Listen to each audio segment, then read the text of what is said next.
Este es un pasaje, bueno, es bastante largo y así, bueno, son varios pasajes que hemos visto en el libro de los Hechos. Este es como un pequeño paréntesis que va a mostrarnos aquí Lucas en su narración. Porque, bueno, hace 8 días estábamos ya viendo lo que era la iglesia allí en Antioquía, ¿no? Entonces, recordando un poco el bosquejo de Hechos, vemos que inicia Hechos con la historia de la iglesia en Jerusalén, hasta el capítulo 7, en el versículo 60. Posteriormente eso vemos en el capítulo 8 y en el capítulo 9 la historia de la iglesia en Judea y en Samaria. Y ya del capítulo 9 en adelante, lo que hemos venido viendo estos últimos sábados es la historia hasta lo último de la tierra. Entonces veamos la conversión de Cornelio y su familia, cómo el Señor trajo el evangelio a los gentiles por medio de la predicación del apóstol Pedro en casa de Cornelio, como Dios no hacía acepción de personas. Y los judíos, aquellos que eran creyentes, se cuestionaban dentro de sí, pensando que Dios no podía obrar de la misma manera como había hecho en ellos, en los gentiles, los cuales eran considerados personas inmundas por la nación judía. Entonces estamos viendo este panorama y ahora aquí entramos a un pequeño paréntesis que hay en la historia. Seguramente ya en el capítulo 13 vamos a ver la historia del apóstol Pablo, cómo el Señor lo confirma para el ministerio y empieza sus viajes misioneros, ¿no? Y ahí vemos la expansión del evangelio hasta los confines de la tierra.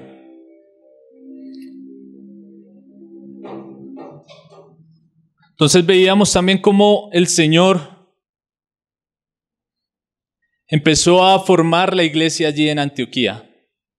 Antioquía, que era una ciudad griega donde habían llegado algunos judíos que habían sido esparcidos por causa de la persecución que se había desatado a causa de la muerte de Esteban.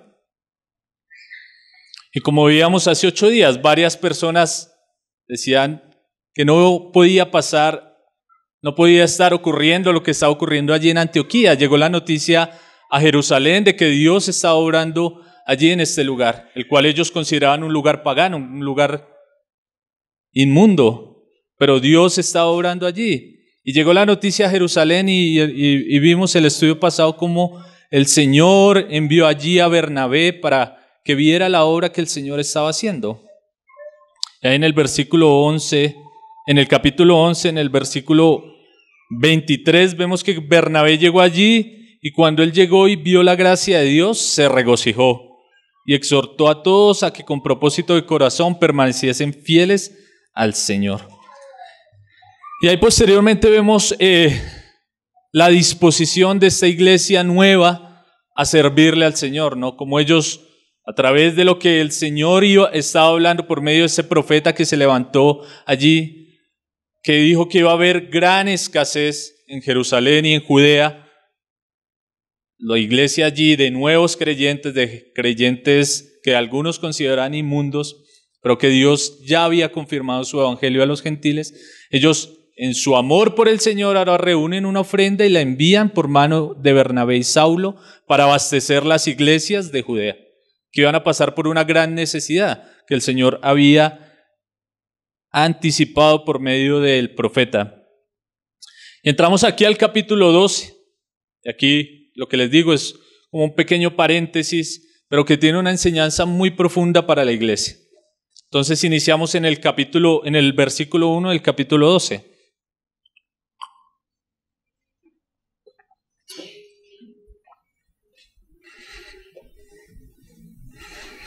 Quería recordar esta frase que me parece importante para que tengamos presente el contexto de hecho, que la dice Brian Scroggie, que dice: Cristo es el tema, la iglesia es el medio y el Espíritu es el poder. Eso es lo que nosotros vemos en el libro de Hechos de los Apóstoles. Cristo es el tema, la iglesia es el medio que Dios va a usar, pero van a ser usados en el Espíritu, en el poder del Espíritu Santo. Es importante que recordemos eso, hermanos. Entonces iniciamos en el versículo 1 del capítulo 12.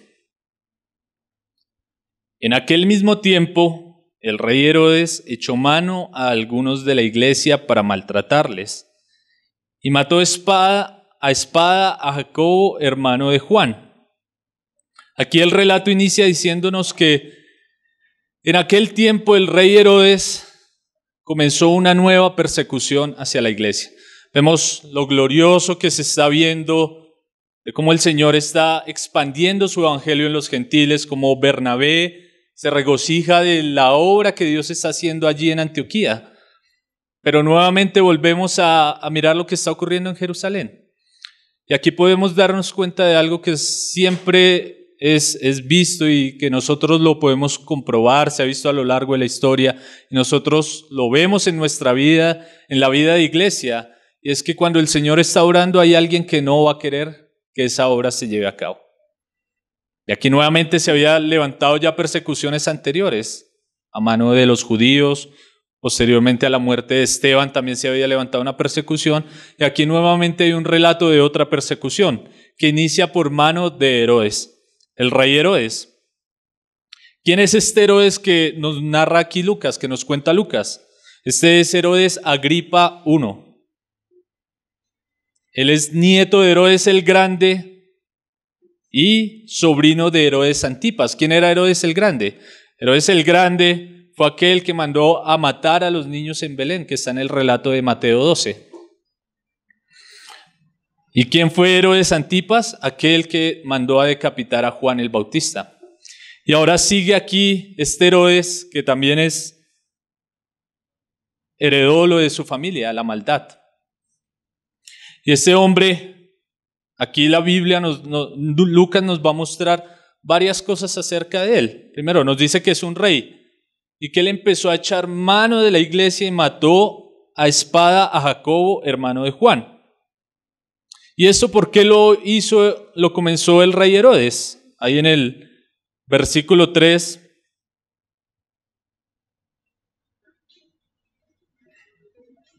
Nos dice: y viendo que esto había agradado a los judíos, procedió a prender también a Pedro. Eran entonces los días de los panes sin levadura. Entonces aquí empezamos a ver la motivación de Herodes para comenzar su persecución hacia la iglesia.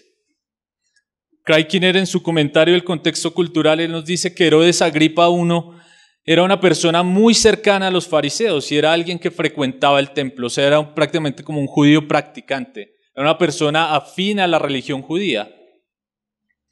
Y ese hombre estaba buscando la gloria o el aplauso de aquellos que eran cercanos a él, que eran los fariseos.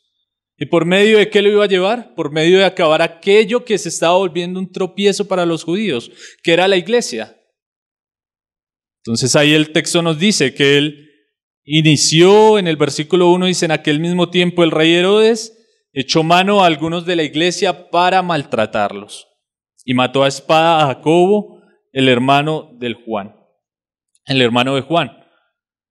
Y eso nos permite entender un poco el contexto de esta persecución que Lucas nos narra aquí en este capítulo. Es una persecución que está motivada por el orgullo y la soberbia de un hombre, que busca el aplauso de los fariseos, de los judíos. Ahí en el 2 nos dice: y mató a espada a Jacobo, hermano de Juan.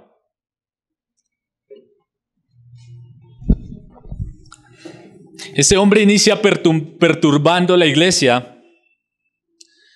Y aquí vemos algo que es cierto y que nosotros lo vemos y es normal en todas las guerras. Siempre que hay una guerra, se apunta a destruir a los generales o a los líderes que están en el ejército contrario. Y vemos que eso es lo que el diablo está instigando acá.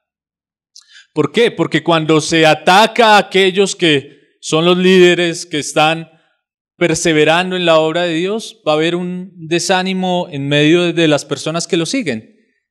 Podemos verlo, que así sucede en las guerras, ¿no? Muere un general y enseguida el ejército se debilita. Muere un líder y enseguida el ejército huye o se sienten tristes y desanimados. Y eso lo podemos ver aquí. Entonces inicia Herodes echando mano de Jacobo y matándolo a espada. vemos como el enemigo empieza a querer desanimar a la iglesia por medio de la persecución y la muerte del primero de los apóstoles. Aquí va a morir Jacobo, que como nos lo dice Lucas, es el hermano de Juan. Hay varios Jacobos que nos menciona la Biblia. Este Jacobo que nos muestra aquí es el hermano de Juan, el hijo de Zebedeo, aquellos que eran llamados los hijos del trueno, que habían estado con el Señor Jesús, que eran de su círculo más cercano, que eran Jacobo, Juan y Pedro. Ellos estuvieron presentes en varias ocasiones que fueron muy íntimas para el Señor Jesucristo, como cuáles: la transfiguración, la agonía en el monte Getsemaní, y siempre estaban cercanos al Señor Jesucristo. Y aquí vemos cómo este hombre, Herodes, mata a Jacobo, dice que lo mata a espada. Nosotros podemos recordar algo muy breve, que aquí está cumpliéndose algo que el Señor Jesús dijo que iba a pasar y que Jacobo y Juan dijeron que estaban dispuestos a aceptar, que fue cuando ellos le pidieron al Señor que pudieran sentarse en el reino del Señor, uno a la derecha y otro a su izquierda. Y el Señor Jesús les dijo, bueno, eso está en Marcos 10. Él les dice, bueno, ¿quieren que se los haga? Yo se los voy a conceder. Pero ustedes están dispuestos a beber del bautismo con que yo voy a ser bautizado, van a estar dispuestos a beber la copa que yo voy a beber. Y ellos dijeron, sí podemos. Y el Señor les dijo, bueno, van a poder, pero el sentarse a mi derecha y a mi izquierda no corresponde a mí darlo, sino al Padre. Y aquí vemos el cumplimiento de esto. Primero, Jacobo está siendo martirizado a manos de Herodes en este pasaje.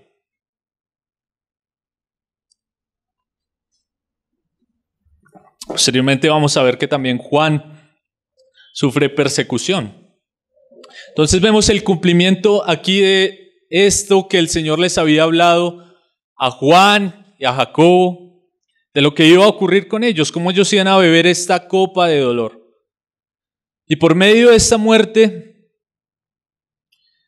la iglesia tal vez iba a ser desanimada, tal vez iba a ser desalentada, pero no fue suficiente matar a Jacobo, sino que el mismo relato nos dice que Herodes empezó a prender a varios de la iglesia, y en el 3 nos dice que viendo que esto agradó a los judíos, procedió también a prender a Pedro. Entonces aquí vemos lo que seguía diciendo yo anteriormente. El diablo siempre va a ir por aquellos que están liderando en su iglesia, con el fin de desanimar a aquellos que están perseverando. Y eso era lo que el diablo estaba buscando por medio de Herodes. Herodes estaba motivado por su orgullo, por su soberbia, por buscar el aplauso de los fariseos, de los judíos. Pero vamos a ver algo que es muy importante, hermanos, y que nos va a llevar a nosotros a tomar en serio la oración como iglesia. Porque vamos a ver que aunque se levante persecución, aunque se levante el mismo infierno, la obra de Dios va a seguir avanzando por medio de una iglesia que persevera en la oración. Entonces Herodes, motivado por su orgullo y por su soberbia, inicia esta persecución contra los cristianos y dice que esto agradaba a los judíos. Entonces él mandó a prender a Pedro y nos dice aquí el relato que eran entonces los días de los panes sin levadura. Los días de los panes sin levadura era una de las fiestas de los judíos. En el 4 nos dice, y habiendo tomado preso, le puso en la cárcel y entregándole a 4 grupos de 4 soldados cada uno para que le custodiasen, y se proponía sacarle al pueblo después de la Pascua. Aquí hay algo que es bien interesante y que nosotros podemos ir viendo en el relato que Lucas nos viene diciendo. El Señor no libró a Jacob porque era su voluntad que él estuviera con él. Pero vemos aquí que hay algo que ocurre, por lo cual Herodes no mata a Pedro inmediatamente. ¿Y qué era? Que estaban en la fiesta de la celebración de los panes sin levadura, de la Pascua. ¿Qué ocurría si Herodes mataba a Pedro en esta fiesta? Pues que tal vez no iba a ser muy aplaudido porque los judíos iban a estar ocupados en sus celebraciones. Ellos iban a estar preparándose para la fiesta, iban a estar haciendo las diferentes actividades. Y el Señor permite que Pedro fuera capturado en este momento. Entonces, ¿qué hace Herodes? Dice, bueno, lo voy a dejar preso hasta que pasen las fiestas. Cuando pasen las fiestas lo voy a sacar y lo voy a matar delante del pueblo. Vemos que esto es bien interesante porque el Señor va a obrar un milagro en este tiempo. Aquí vemos en el versículo 4 que Lucas nos dice que Él lo entregó, lo puso en la cárcel y lo puso a cargo de 4 grupos de 4 soldados cada uno, para que le custodiasen, y se proponía sacarle después de la Pascua. Vemos aquí que Herodes pone a Pedro como un preso de máxima seguridad. Nos narra aquí Lucas que dice que está custodiado por 16 hombres. 16 hombres para cuidar a un preso. Craig Kinner en su comentario dice que posiblemente el lugar donde Pedro fue apresado era un lugar que se llamaba la Fortaleza Antonia, que quedaba muy cerca del templo. O sea que era un lugar muy prestigioso, de mucho cuidado para el gobierno, para el reino, que posiblemente Pedro fue puesto allí en este lugar. Estaba en una cárcel de máxima seguridad, porque él se proponía sacarle después de la Pascua. Herodes estaba queriendo guardar de que hubiera tal vez algún intento de arrebatar, de que los cristianos se alzaran en armas y quisieran ir a liberar a Pedro. Por eso le pone en una fortaleza y lo custodia de tantos soldados, para que él no se pudiera escapar. Pero lo que él ignoraba era que Dios estaba con él, que lo vamos a ver más adelante. En el 5 dice, así que Pedro estaba custodiado en la cárcel, pero la iglesia hacía sin cesar oración a Dios por él. Y esto es un punto que es muy importante y es en sí donde yo quiero enfatizar un poco más. La oración de la iglesia.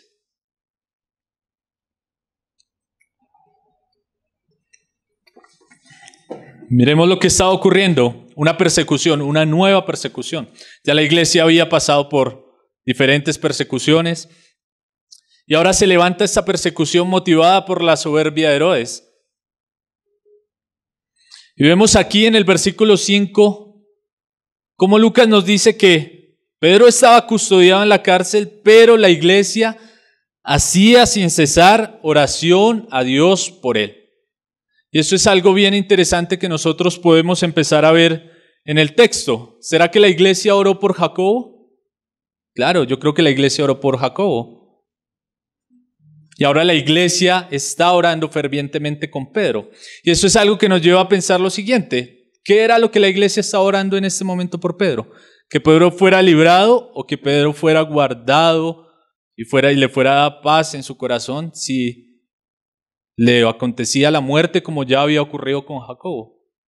Tal vez la iglesia había entendido que la voluntad de Dios para Jacobo no era librarlo, sino que él estuviera con él.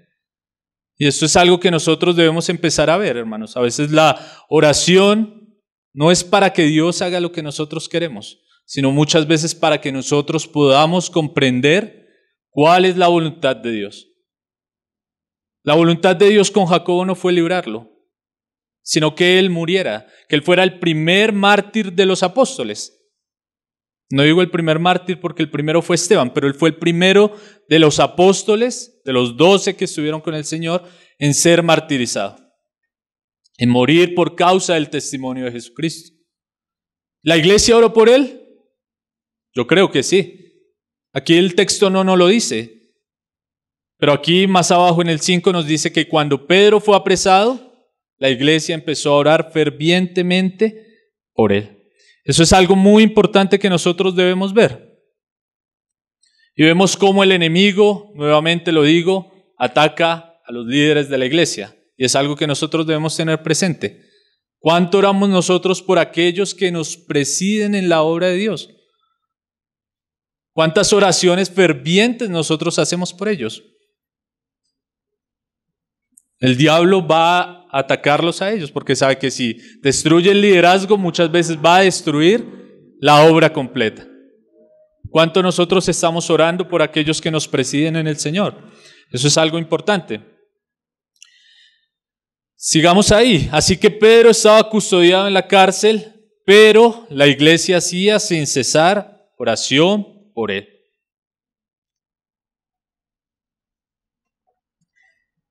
Está ese pero. Ese pero siempre en las Escrituras nos muestra como un cambio.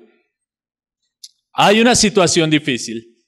Pedro está encarcelado en una cárcel de máxima seguridad, custodiado por 16 hombres, pero hay alguien que está orando por él. Hay un grupo que está fervientemente reunido. ¿Qué estaban pidiendo ellos? ¿Que Dios lo liberara? No lo sabemos bien. Vamos a ver más abajo cómo la iglesia duda cuando lo ven. No sabemos si ellos estaban diciendo, Señor, te pedimos que obres que liberes a Pedro, que lo saques de esa cárcel, o si ellos estaban orando y diciendo, Señor, te pedimos que tú lo fortalezcas en este momento de tribulación que le está pasando, para que él no desmaye en su fe, para que tú lo ayudes a ser valiente, ahora que él va a morir tal vez decapitado, Señor, que tú lo fortalezcas. No sabemos qué era lo que la iglesia estaba orando y vamos a empezar a tratar de comprenderlo un poco, hermanos. Pero entonces es importante eso que nosotros vemos acá. La iglesia estaba orando sin cesar. Estaba haciendo oración ferviente por Pedro. Y eso nos debe llevar a reflexionar a nosotros, hermanos. ¿Cuán importante es la oración en la iglesia? La oración en la iglesia para que Dios pueda guardarnos de la oposición del diablo, para que Dios guarde a cada uno de nosotros, de los que estamos aquí, de los ataques de Satanás, para que cuando vengan los tiempos difíciles nosotros no desmayemos, sino que podamos tomar fuerzas en Dios, podamos tomar confianza en Él, podamos saber que de Él viene nuestra ayuda. Vemos lo importante que es la oración. Eso es lo que me impactó de este pasaje. Hay mucha enseñanza en este capítulo 12, pero en sí lo que más voy a enfatizar es en la oración de la iglesia. La oración ferviente que debe tener la iglesia para que Dios los guarde, para que Dios obre. Y eso es algo que nos toca a nosotros, hermanos. Lastimosamente en nuestro tiempo, en esta época, hermanos, y en nuestra vida de iglesia, las reuniones de oración de iglesia son las menos asistidas. Siempre son las que vienen 2 o 3 personas, a veces 4, a veces 5. Hermanos, nosotros debemos ver la importancia de estas reuniones, cómo el Señor obra. Podemos ver y lo vamos a ver en el desarrollo del pasaje. El Señor fortaleció a Jacobo para que fuera a la muerte, tal vez alegre, contento. Y ahora el Señor estaba fortaleciendo a Pedro. Es importante, hermanos, que nosotros seamos conscientes de que nosotros debemos tener una vida ferviente de oración en iglesia. Herodes había guardado a Pedro en la cárcel, como les decía, de máxima seguridad con 16 hombres para que lo custodiaran, pensando que los cristianos iban a ir a sacarlo por la fuerza. Hermanos, y ahí es cuando nosotros recordamos un pasaje que dice que las armas de nuestra milicia no son carnales, sino poderosas en Dios. No es por nuestra fuerza, Nosotros no podemos hacerle frente a las dificultades por nuestra inteligencia, por nuestra pericia. No vamos a poder sobrellevar las diferentes pruebas que vengan a la iglesia, los diferentes ataques por las habilidades o las diferentes técnicas que nosotros queramos desarrollar, sino únicamente porque tomamos fortaleza en Dios por medio de la oración. Porque buscamos la voluntad de Dios, buscamos el consejo de Dios en la oración, buscamos que Dios sea nuestra ayuda en la oración como iglesia, como comunidad. Que el Señor sea guardando nuestras familias, que el Señor sea fortaleciendo a los líderes, que el Señor sea levantando más hombres que puedan servirle, más mujeres que puedan servirle, más familias firmes. Hermanos, el diablo viene a destruir. Viene a custodiar nuestros hogares, viene a encerrarnos así como Herodes hizo con Pedro. Pero nosotros estamos haciendo ferviente oración como lo estaba haciendo la iglesia en esta ocasión.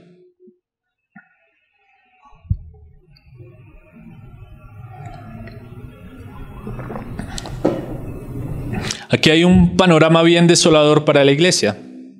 Acaba de morir Jacobo, que es una de las columnas de la iglesia, uno de los líderes que representa, y ahora el otro líder, alguien que es bien sobresaliente en la iglesia, es apresado. Y posiblemente ellos estaban esperando que ocurriera lo mismo, que él fuera también martirizado.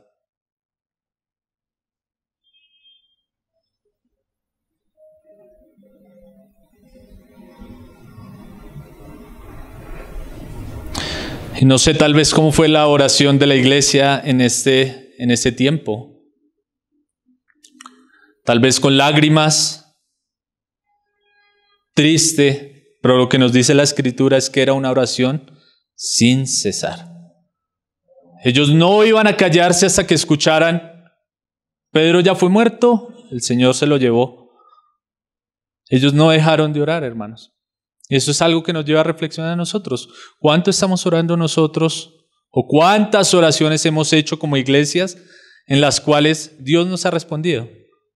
¿Nosotros estamos esperando una respuesta de parte de Dios? ¿O simplemente a veces los pocos que venimos a las reuniones de oración venimos sin esperar nada de Dios? Como ocurrió tal vez en algunos de esos creyentes. ¿Estamos viniendo a las reuniones de oración únicamente para que nos tomen lista? ¿O estamos haciéndolo fervientemente, esperando una respuesta de parte de Dios? Yo creo que eso es lo más triste en nuestra vida como cristianos y también en nuestra vida como iglesia, hermanos. Tantas oraciones que hacemos sin esperar nada. Venimos a orar delante del Señor sin fe, con incredulidad, con debilidad, sin saber que Él es poderoso para hacer las cosas. Y esta iglesia oraba sin cesar a Dios por Él. Lo recuerdo, 2 Corintios 10:4 nos dice: porque las armas de nuestra milicia no son carnales, sino poderosas en Dios para la destrucción de fortalezas. Imagínense lo que el Señor nos ha dado, hermanos. Tal vez ni un ejército de mercenarios hubiera podido sacar a Pedro de la cárcel. Pero Dios lo hizo. Y eso nos debe llevar a nosotros a tomar en serio esto, hermanos. A tomar en serio las reuniones de oración. A saber que Dios es poderoso para guardar a los hermanos que están liderando, que Dios es poderoso para convertir a nuestros familiares incrédulos, que Dios es poderoso para orar en nuestra familia, que Dios es poderoso para traer a los perdidos. En vez de estar buscando técnicas y cosas, hermanos, deberíamos dedicarnos más a la oración como iglesia, a la oración grupal. Y esto lo decía Pablo ahí hace poco, que veíamos el pasaje en Tesalonicenses, ¿no? Donde Pablo decía que oraba para que el Señor los fortaleciera y el Evangelio pudiera llegar a más lugares. Veíamos lo beneficioso de la iglesia, de la oración en la iglesia. Hermanos, y es algo que es cierto, muchas veces cuando nosotros oramos en privado, oramos únicamente por nuestras necesidades, por nuestras cosas. Pero es diferente cuando hay una reunión de oración donde estamos dirigidos a buscar la voluntad de Dios, la expansión de su reino, el crecimiento de su iglesia, el fortalecimiento de cada uno de nosotros, el crecimiento espiritual de todos, para que todos podamos avanzar, para que todos podamos seguir hacia aquello que Dios tiene. Entonces es importante que nosotros tengamos eso presente, hermanos. Eso lo dice William MacDonald, dice: la iglesia en Jerusalén oraba fervientemente por Pedro, especialmente por cuanto la muerte de Jacobo estaba tan vívida en sus mentes. Y él cita a J.C. Morgan, dice: aquella fuerza de una oración ferviente, aunque vacilante, era más poderosa que Herodes y más poderosa que el infierno. Vemos que la iglesia estaba triste, que Herodes estaba queriendo enaltecer mucho más su ego, matando a los cristianos, matando a los líderes, destruyendo la obra de Dios. Pero, como nos dice nuestro hermano acá, aquella fuerza de una oración ferviente, aunque vacilante, era más poderosa que Herodes y más poderosa que el infierno. Y esto es importante que nosotros lo sepamos, hermano, para que tomemos en serio esto que nos está mostrando el pasaje aquí. Van a venir situaciones difíciles. Acababan de ocurrir eventos gloriosos, la conversión de los gentiles, como el Señor empezó a obrar en Antioquía, empieza la expansión del evangelio mucho más allá de Judea y hasta lo último de la tierra, pero se va a levantar la oposición. ¿Y cuál debe ser nuestra actitud para hacerle frente a esa oposición? Hermanos, perseverar en la oración juntos, como iglesia. Nosotros podríamos llamar a esta enseñanza la oración de la iglesia, poder en medio de la adversidad. Y vamos a empezar a ver el desarrollo y la respuesta a la oración de la iglesia. En el 6 comienza a narrarnos Lucas. Y cuando Herodes le iba a sacar aquella misma noche, estaba Pedro durmiendo entre dos soldados, sujeto con dos cadenas, y los guardas delante de la puerta custodiaban la cárcel.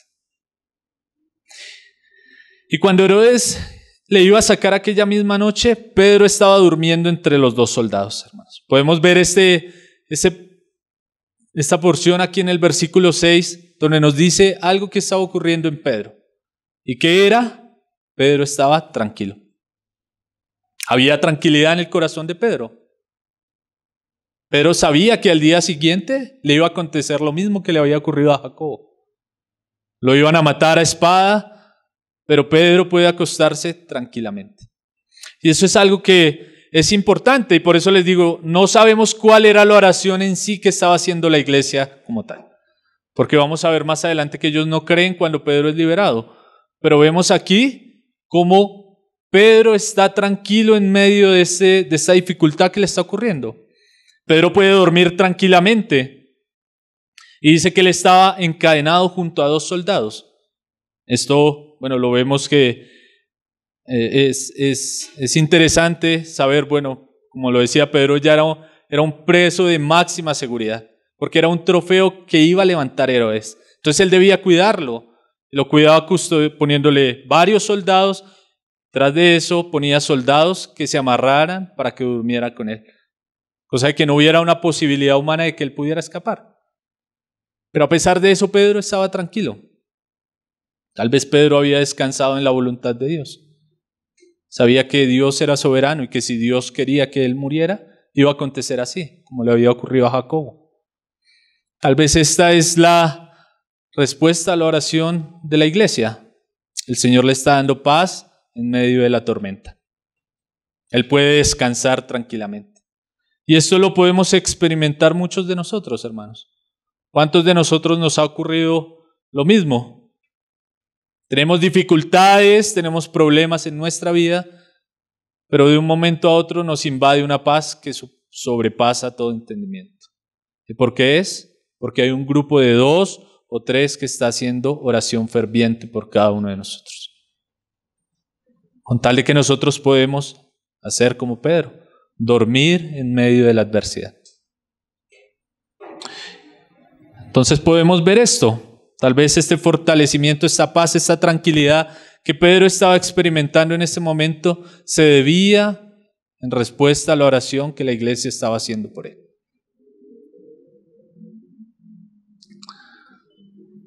También Pedro descansa en la voluntad del Señor y más adelante en la carta de Pedro, en 1 Pedro 3:3, él nos dice: ¿y quién es aquel que os podrá hacer daño si vosotros seguís el bien? Mas también, si alguna cosa padecéis por causa de la justicia, bienaventurados sois. Por tanto, no os amedrentéis por temor de ellos, ni os conturbéis. Pedro no estaba preso por ser un criminal, un malhechor, pero estaba preso por causa del testimonio del Señor Jesús. Y él descansaba en eso, él descansaba en la voluntad de Dios, tenía tranquilidad. Así supiera que al otro día él iba a morir. No sé si por Pedro se pasó el mismo pensamiento que el apóstol Pablo. Para mí es mejor estar con Cristo. Para mí sería mejor morir ya. Y él tenía la tranquilidad de que cualquiera que fuera la voluntad de Dios, él iba a estar tranquilo y lo iba a poder aceptar.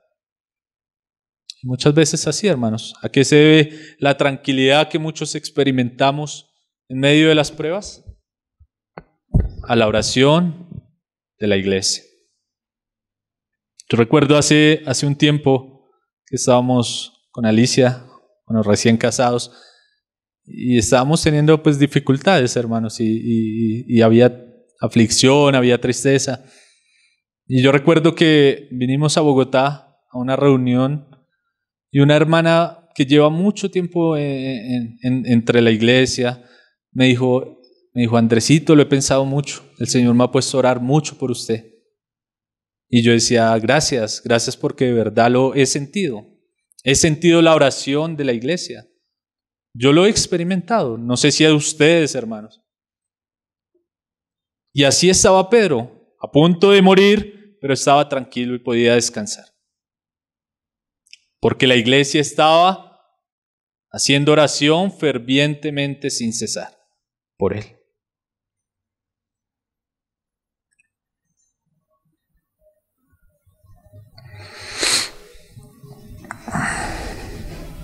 La oración no es para ordenarle a Dios hacer algo, sino para descansar en su voluntad, lo dijo alguien. Y eso es algo que nosotros debemos comprender, hermanos. Nosotros, por medio de nuestra oración, no vamos a doblar el brazo de Dios en un sentido, porque sabemos que también Dios le gusta, y vamos a verlo, premia a aquellos que tienen fe, pero que piden conforme a su voluntad. Y eso es algo que nosotros debemos tener presente, hermanos. Hay cosas que son la voluntad de Dios por las que nosotros debemos pedir constantemente. Dios jamás nos va a decir que no es su voluntad que nuestros familiares incrédulos se pierdan. Eso no lo dice la Biblia. La Biblia nos dice que la voluntad de Dios es que todos procedan al arrepentimiento y al conocimiento de la verdad. Y eso es lo que nosotros debemos tomar. Como iglesia debemos orar para discernir la voluntad de Dios en las diferentes circunstancias que estemos atravesando, las diferentes jornadas que podamos atravesar. Nosotros debemos orar para conocer qué es lo que Dios tiene o lo que Dios quiere para nosotros como iglesia aquí en Ciudad Bolívar. Qué es lo que Dios quiere que nosotros hagamos, que nosotros oremos, que nosotros perseveremos, hermanos.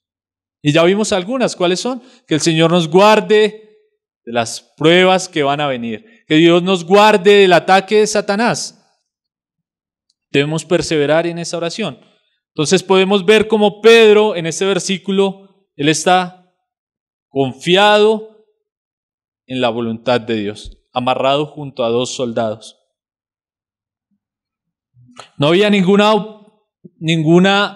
oportunidad, ninguna no había ninguna opción humana de que Pedro pudiera salir de allí. Como lo decía, él estaba amarrado a los soldados y estaba en una cárcel de máxima seguridad. O sea, era imposible una liberación sin la intervención de Dios.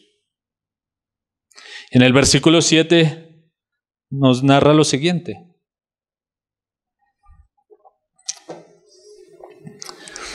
Y aquí se presentó un ángel del Señor, y una luz resplandeció en la cárcel. Y tocando a Pedro en el costado le despertó diciendo: levántate pronto, y las cadenas se le cayeron de las manos. Empezamos a ver un milagro, empezamos a ver la respuesta a la oración. Ya habíamos visto, Pedro tenía tranquilidad, pero también vemos que el Señor está orando en aquello que creía la iglesia que era imposible. Tal vez imaginando un poco, nosotros tal vez pensando podemos creer que la iglesia había enviado a alguien a ver cómo estaba Pedro. Y tal vez el informe de algunos fue: no, está difícil que pueda salir de allí. Está amarrado, lo tienen con tantos soldados, ni aunque nos fuéramos todos lo vamos a poder sacar de acá. Pero vemos aquí que empieza a ocurrir algo inesperado. Un ángel del Señor se apareció y lo tocó y lo despertó. Pedro estaba profundo. No fue ni siquiera que la luz del ángel lo despertó, sino que el ángel lo tuvo que mover. Lo tuvo que empujar y decirle: Pedro, levántese. Tanto era la tranquilidad de Pedro que podía dormir tranquilo, ¿no? A pesar de que iba a ser ejecutado. Y dice que el ángel lo movió, lo despertó y que enseguida las cadenas cayeron de sus manos. En el 8 dice: y le dijo el ángel: cíñete y átate las sandalias.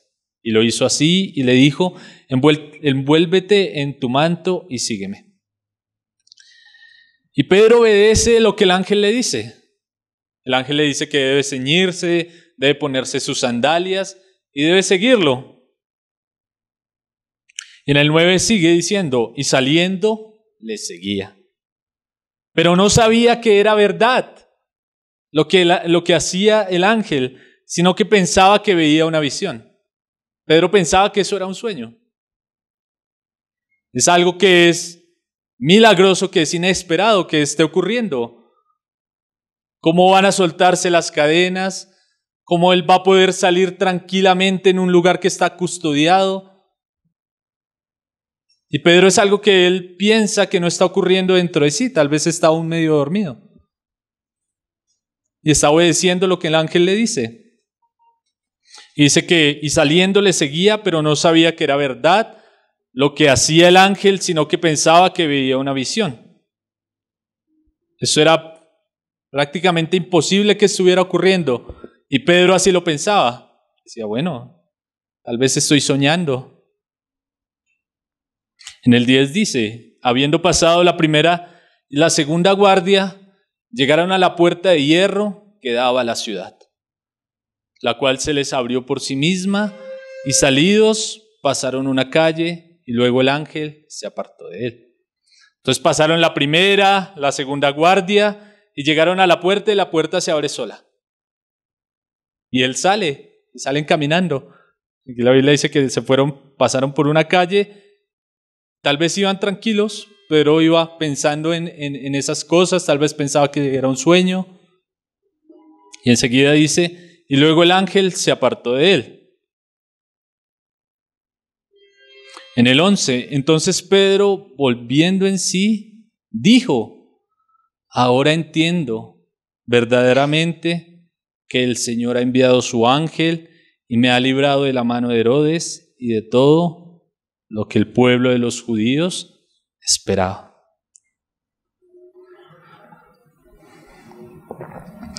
Aquí Pedro vuelve en sí. Parece que ahora sí se despertó de verdad. Y se dio cuenta que esto era una realidad, que el Señor lo había sacado de la cárcel, de aquel lugar que era imposible salir. así fuera por la fuerza de otros, pero el Señor lo estaba librando por medio de un ángel. Y él dice, el Señor me ha librado de la mano de Herodes y de todo lo que el pueblo de los judíos esperaba. Entonces Pedro aquí ve una gran liberación. Tal vez Pedro ya estaba resignado a la muerte, pero ahora ve aquí como el Señor lo saca de allí. Y vemos que también obra la soberanía de Dios, ¿no?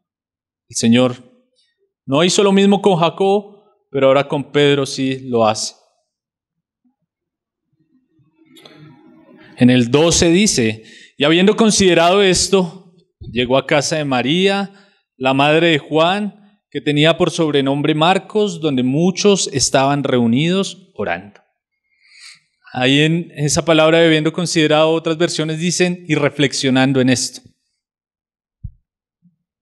Tal vez Pedro se fue caminando tranquilamente hacia el lugar donde estaba la iglesia reunida, reflexionando en lo que acababa de ocurrir. Pedro había sido testigo de muchos milagros. Cuando el Señor Jesús estuvo en la tierra, ellos vieron muchos milagros de parte del Señor. También había visto muchos milagros, como el Señor había obrado en los primeros capítulos que nos narra Lucas. Y ahora él estaba sorprendido de esto que estaba ocurriendo. Él estaba viendo cómo el Señor lo había librado de la mano de Herodes. Y él empieza a reflexionar dentro de sí en estas cosas.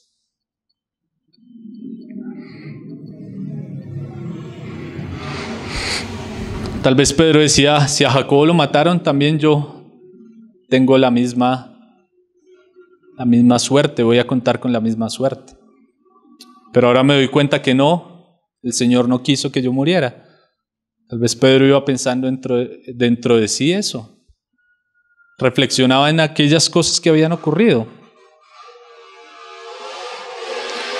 En el 12 nos dice, y llegó a casa de María, la madre de Juan, el que tenía por sobrenombre Marcos, donde muchos estaban reunidos orando. Bueno, Craig Kinner en su comentario del contexto cultural, él dice que la casa de la madre de Juan Marcos tal vez era una casa que estaba ubicada muy cerca al templo, ya que la familia de Juan Marcos era una familia que tenía recursos económicos. Entonces ellos podían vivir en una zona privilegiada. Entonces, si tomamos presente lo que el hermano afirma, decía que tal vez Pedro estaba puesto en la fortaleza Antonia que quedaba cerca al templo, la distancia que recorrió no fue mucha para llegar a aquel lugar donde estaban orando por él. Y Pedro se dirige hacia allí. Sabe que este es un lugar en el cual se reúne la iglesia constantemente, que es un lugar de oración. La iglesia no tenía locales, no tenía templos, se reunían por las casas y Pedro va a aquella casa, a la casa de la familia de Juan Marcos, que era un lugar que estaba abierto para la iglesia, un lugar de oración, donde la iglesia se reunía a orar. En el 13 dice, cuando llamó Pedro a la puerta del patio, salió a escuchar una muchacha llamada Rode, la cual cuando reconoció la voz de Pedro, de gozo no abrió la puerta, sino que corriendo adentro, dio la nueva de que Pedro estaba a la puerta. Y eso es algo bien gracioso, ¿no? Pedro sale de la cárcel y llega al lugar donde está la iglesia reunida y no le abren la puerta. Él empieza a golpear. Dice que esa muchacha Rode se acercó a la puerta y escuchó la voz de Pedro. Rode es una palabra que puede decir rosa. Esa muchacha Rosa se acerca a la puerta y escucha la voz de Pedro. Y esto es algo bien interesante, hermanos. Rode era una sirvienta en la casa de la madre de Juan Marcos. Posiblemente ya estaba muy familiarizada con la voz de Pedro. Era una creyente. Y aquí llega como una conjetura que yo hice pensando en qué era lo que la iglesia estaba orando. ¿Qué era lo que la iglesia estaba orando fervientemente? Que el Señor guardara a Pedro. Vimos que Pedro tenía tranquilidad, pero también vemos como el Señor lo sacó de la cárcel. Y aquí hay algo que yo estaba pensando y que estaba mirando leyendo el texto. Dice que ella se acercó a la puerta y del gozo no le abrió la puerta. Tenía mucha alegría en su corazón de que Pedro estuviera libre. Y ella enseguida lo creyó. Ella, tal vez lo que les digo, está familiarizada con la voz de Pedro, era muy cercana, tal vez lo había escuchado muchas veces enseñar en medio en la casa de la madre de Juan Marcos. Y era algo que yo pensaba, y es lo siguiente, hermanos, que es algo que ocurre normalmente entre nosotros. Tal vez unos estaban orando para que el Señor guardara a Pedro, y tal vez Rode y otros estaban orando para que el Señor lo librara.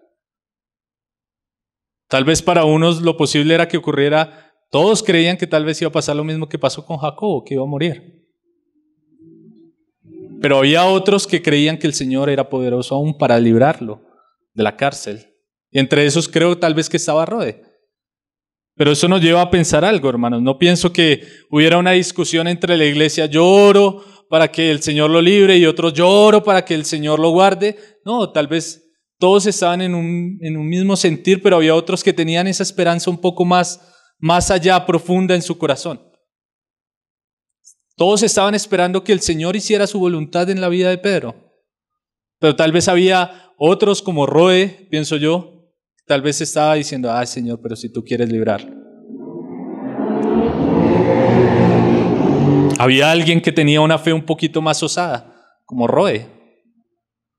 Rode sabía, la iglesia comprendía que Dios no iba a hacer nada fuera de su voluntad, pero había otros que sabían que el Señor era poderoso aún para librarlo, que si esa era su voluntad lo iba a llevar a cabo. Tal vez entre esos está Rode. ¿Y por qué yo llego a esta conclusión? Por los versículos que nos va a seguir antes. Aquí, Pedro dice que él llega a la puerta, habla, llama a la puerta, ella lo escucha y hay alegría en su corazón. Y ella enseguida corre del patio, va a buscar al resto de los hermanos que están orando y les dice que Pedro llegó. Y ahí en el versículo 15 nos dice, y ellos le dijeron, estás loca. Entonces yo pienso que tal vez era eso. Tal vez Rode estaba pidiendo, Señor, que tú lo puedes librar, pero vamos a esperar hasta lo último. Tal vez ya que esta era la última noche, al día siguiente Pedro iba a ser sacado del pueblo, iba a ser ejecutado, pero había alguien que guardaba una esperanza y pedía tal vez con timidez dentro de su corazón, Señor, pero si tú eres poderoso, lo puedes sacar de aquella cárcel. Y aquellos otros que decían, no, el Señor lo va a fortalecer, el Señor lo va a guardar, el Señor lo va a ayudar, le dijeron a Rode que estaba loca. Y llegan a la conclusión siguiente. Y ella le decía, pero ella aseguraba que así era, que Pedro era el que estaba a la puerta, que su voz era inconfundible para ella, que tantas veces tal vez lo había escuchado. Y entonces ellos dijeron lo siguiente, es su ángel. Ellos dijeron, no puede ser Pedro, porque Pedro ya va a ser ejecutado.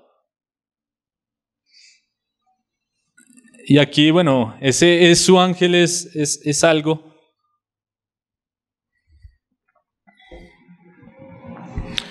que toma los judíos.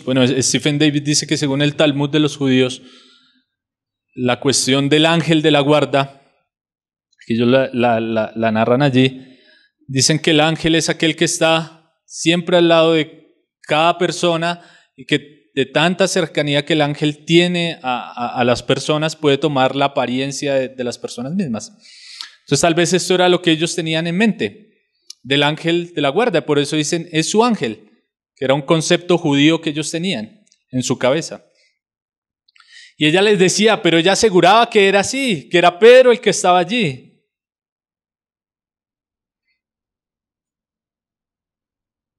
Ella estaba alegre de que el Señor había obrado en la vida, en la liberación de Pedro. Y los otros no lo creían. Y aquí es algo que es importante para nosotros, hermanos. A veces somos tímidos en medio de la oración entre la iglesia, hermanos. Y eso nos recuerda a aquel hombre que está también en el relato de los evangelios, ¿no? Un hombre que le pidió a los discípulos que sanaran a su hijo que sufría por causa de un demonio. Y los discípulos no pudieron liberarlo. Entonces este hombre va donde el Señor Jesús y le dice, Señor, sana a mi hijo, porque tus discípulos no pudieron. Y el Señor los reprende por la incredulidad. Y el Señor Jesús le dice a este hombre, eso está en Marcos 9, en el 9:23 le dice Jesús a aquel hombre, si puedes creer, al que cree todo le es posible. E inmediatamente el padre del muchacho clamó y dijo, creo, pero ayuda a mi incredulidad. Y eso ocurre muchas veces en medio de nuestra oración personal y también en la oración como iglesia, hermano. Como decía, muchos de nosotros venimos aquí a pedir, venimos a orar juntos, pero venimos con incredulidad de que Dios puede obrar las cosas. Tal vez lo que decía, no sé cuál era la oración que la iglesia tenía, tal vez habían unos que estaban orando para que el Señor fortaleciera a Pedro en la prueba y tal vez había otros con más timidez dentro de su corazón pidiendo que el Señor librara a Pedro de la cárcel. Pero lo que digo, no había una discusión dentro de ellos de yo tengo más fe que usted y que el otro, no, porque eso no lo debemos tomar. Sino que debemos creer que estaban todos pacientes esperando cuál era la voluntad de Dios. Tal vez que el Señor se lo llevara o que el Señor lo trajera. Y esto nos lleva a nosotros a pensar también lo siguiente. Podemos ver la respuesta del Señor, podemos ver cómo el Señor obra varias cosas en nuestra vida y aún así seguimos dudando. Como decía algún hermano, cuando la respuesta toca la puerta, pero nosotros no le queremos abrir. Y eso está ocurriendo aquí. Rode entra feliz, con gozo en su corazón porque el Señor había librado a Pedro de un lugar del cual era imposible que él saliera. Tal vez ellos se estaban alistando para el otro día celebrar un funeral, pero ahora el Señor los sorprende con este milagro. Pedro llama a la puerta. Y otros en la iglesia dicen, estás loca, tal vez es el ángel de él. Y Pedro dice que seguía golpeando en la puerta.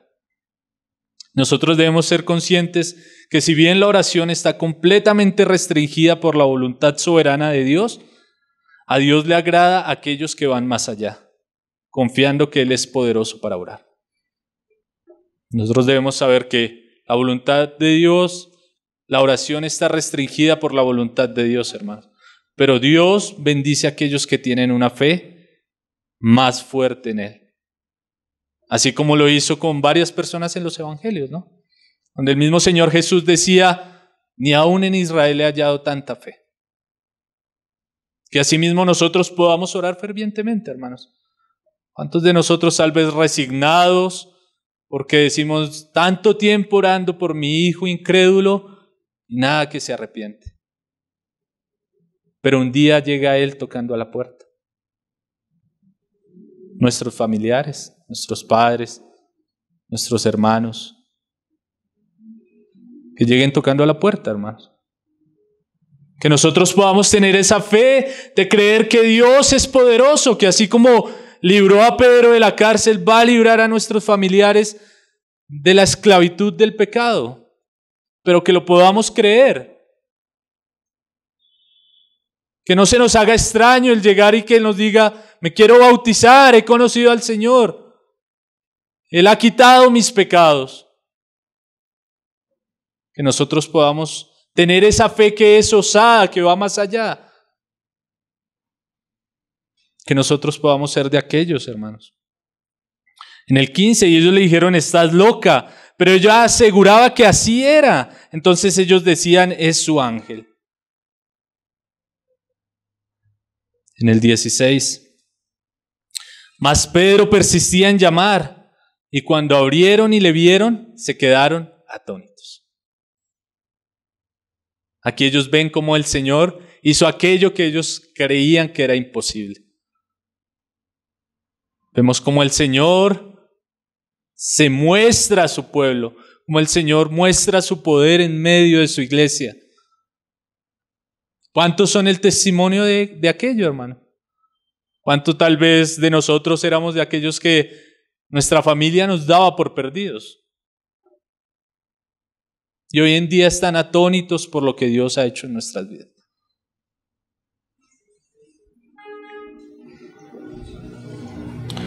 se quedaron atónitos.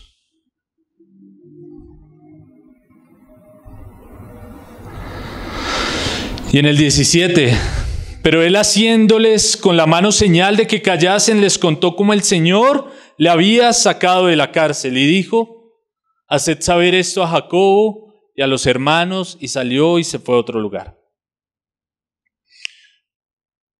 Después de que ellos quedan atónitos, invitan a Pedro a pasar, y tal vez muchos le empezaron a tocar. ¿Será que sí es este? Tal vez habría algún Tomás allí. Muéstrame las marcas de las cadenas. Y creo que eres Pedro. Tal vez había muchos allí, con duda aún. Y Pedro dice que él les empezó a relatar lo que había ocurrido, como el ángel lo había librado de la cárcel. Y él les dijo: haced saber esto a Jacob. Pedro cuenta cómo cayeron sus cadenas, cómo él pasó por delante de los guardas sin ningún problema. Tal vez él les habrá dicho: hasta yo creía que era un sueño. Hasta yo estaba dormido todavía cuando el ángel me sacó. Y ya después volví en sí y me di cuenta que era real. Tal vez Pedro les dice: ustedes estaban dudando, yo también dudé. Yo también creía que no era verdad esto que estaba ocurriendo.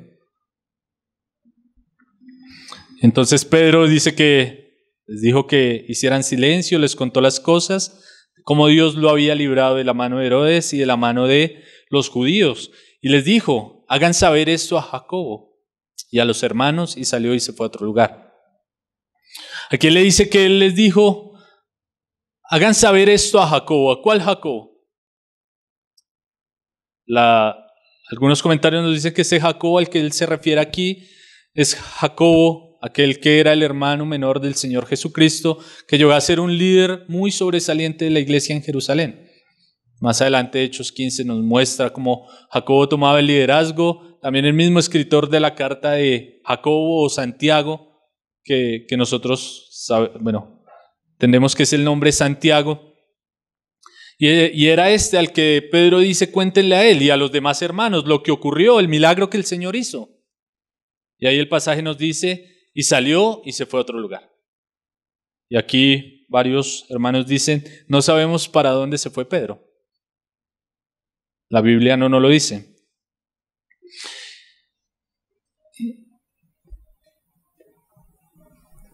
Pedro, aquí en el relato de Hechos de los Apóstoles, desaparece, porque ya vamos a entrar a ver la expansión del Evangelio hasta los confines de la tierra que el Señor la va a llevar a cabo por medio de Saulo. Solo hay una pequeña mención de Pedro en el Concilio de Jerusalén en Hechos 15. De aquí en adelante no sabemos nada más de Pedro, pero vemos cómo la mano poderosa de Dios lo libró de la muerte a mano de Herodes, lo libró de la cárcel. Y en el 18 dice: luego que fue de día, no hubo poco alboroto entre los soldados sobre que había sido. Luego que fue de día, hubo no poco alboroto entre los soldados sobre qué había sido de Pedro. Entonces aquí vuelve Lucas y nos lleva a lo que estaba aconteciendo en la cárcel de la cual Pedro, el Señor, libró. Y dice que había un alboroto grande entre ellos, y no era para menos, se les había volado el preso de máxima seguridad. Y ninguno se había dado cuenta. Y hubo un gran alboroto entre ellos. Y ahí yo creo que también Pedro se fue guiado por el Señor. Tal vez porque lo iban a estar buscando para volverlo a apresar. Y ellos se despiertan y dicen: no está este preso, no está, ¿dónde está? Tal vez los que estaban amarrados ven las cadenas sueltas y dicen: ¿y ahora?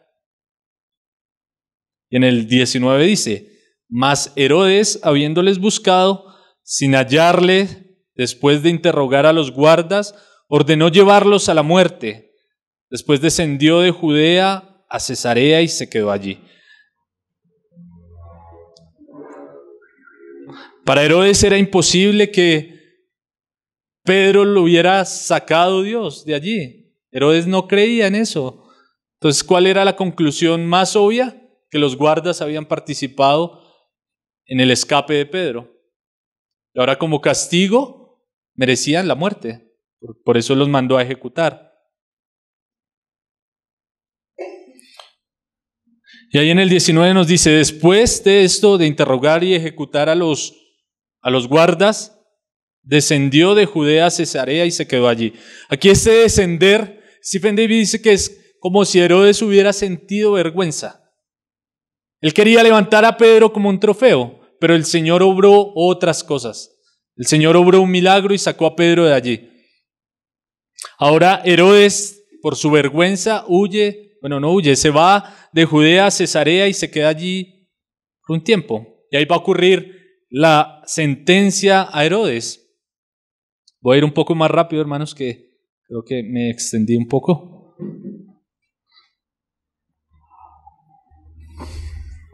Herodes fue avergonzado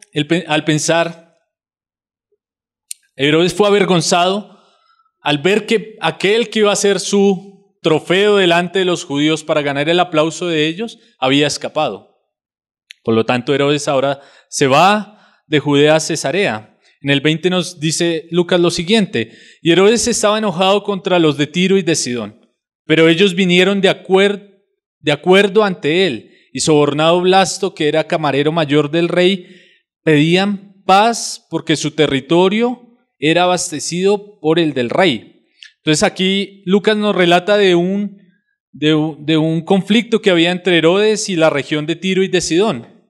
Y esas personas estaban preocupadas por ese conflicto porque ellos se abastecían de los granos y de las demás cosas que se proveían desde Judea. Entonces, si el rey estaba enemistado con ellos, pues seguramente les iba a cerrar el suministro, no les iba a dar alimento ni iba a querer negociar con ellos nada. Entonces dice que ellos se pusieron de acuerdo y enviaron a algunos delegados para que hablaran con Blasto, que era el hombre de confianza de Herodes.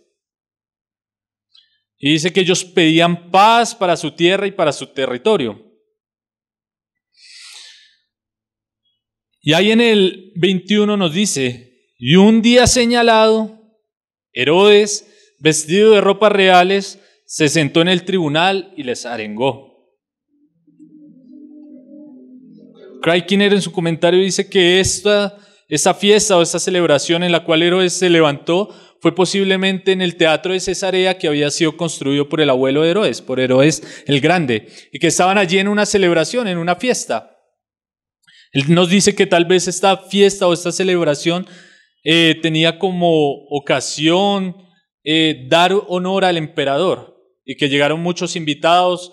Como nos lo narra aquí Lucas, Herodes estaba vestido con su traje más elegante y dice que él empezó a arengar y a levantar los ánimos de la gente que estaba allí reunida. Y en el 22 nos dice, y el pueblo aclamaba gritando, voz de Dios y no de hombre. Y aquí está lo que Herodes quería tanto, lo que Herodes tanto le fascinaba, que era la adulación, el aplauso de los hombres. La gente estaba aplaudiendo su discurso y diciendo, esta no es la voz de un hombre común y corriente, esta es la voz de un Dios. Y a Herodes esto le encantaba. Entonces nosotros recordamos al inicio del capítulo cómo Herodes estaba buscando el aplauso de los fariseos. Y por eso empezó la persecución contra la iglesia, mató a Jacobo. Quería también hacer lo mismo con Pedro, porque él estaba buscando el aplauso de los hombres. Y aquí vemos que lo está obteniendo de parte de unos, en medio de esta celebración. El ego de Herodes estaba tal vez en su pico máximo. Y en el 23 nos dice lo siguiente, al momento un ángel del Señor le hirió, por cuanto no dio la gloria a Dios y expiró comido de gusanos. Debido a la soberbia de Herodes, que se creía un Dios, dice que vino un ángel y lo hirió. Y aquí vemos la muerte de aquel hombre soberbio que estaba buscando el aplauso de los hombres. Un hombre que no le importaba lo que fuera, así sea, estar en contra de Dios para ganar la aprobación de los hombres. Y vemos el juicio de parte de Dios. ¿Cuál fue? Dice que un ángel vino y lo hirió. Craig Kinner cita a Josefo y dice que Herodes Agripa I cayó gravemente enfermo. Él no murió al instante, sino que fue 5 días posterior a este momento en el que el ángel lo tocó. que José fuera un historiador de la época. Cuenta que Herodes, en medio del discurso, se levantó, sintió un fuerte dolor de estómago, se fue hacia su palacio, en el cual murió. Algunos dicen que por una enfermedad que causa la rotura de una parte interna del estómago, la cual hace que salgan varios gusanos que se comen sus intestinos. Y eso vemos como el Señor aquí juzga a aquel que se había levantado para oponerse a la obra de Dios solo para buscar el aplauso de los hombres. Aquel que Satanás había utilizado para asustar a la iglesia. Y llegamos al versículo 24, que es como el fin de este pequeño paréntesis donde nos dice lo siguiente. Pero la palabra del Señor crecía y se multiplicaba. El capítulo empieza con una historia desoladora. La historia triste de la muerte de uno de los líderes, el encarcelamiento de otra, vemos el milagro, pero finaliza con esto que es muy importante. Pero la palabra del Señor crecía y se multiplicaba. No importa la oposición que el enemigo pueda levantar, siempre y cuando la iglesia busque la ayuda de Dios por medio de la oración. No importa los Herodes que vengan, siempre y cuando la iglesia tome en serio la oración como Dios nos la ha mandado, siempre y cuando nosotros tomemos en cuenta que Dios nos ha mandado a perseverar en buscar su ayuda y su socorro en medio de todas las circunstancias. Efesios 6:12 nos dice, porque no tenemos lucha contra carne ni sangre, sino contra principados, potestades, contra los gobernadores de las tinieblas de este siglo, contra las huestes espirituales de maldad en las regiones celestes. Lo leímos ahora, hermanos, nuestras armas no son carnales. Va a venir oposición, enfrentamos dificultades, ¿y qué debemos hacer? Acudir a Dios. Las armas de nuestra milicia no son carnales, no son por los métodos, sino por la oración, que la palabra del Señor se extiende y corre por todo lugar.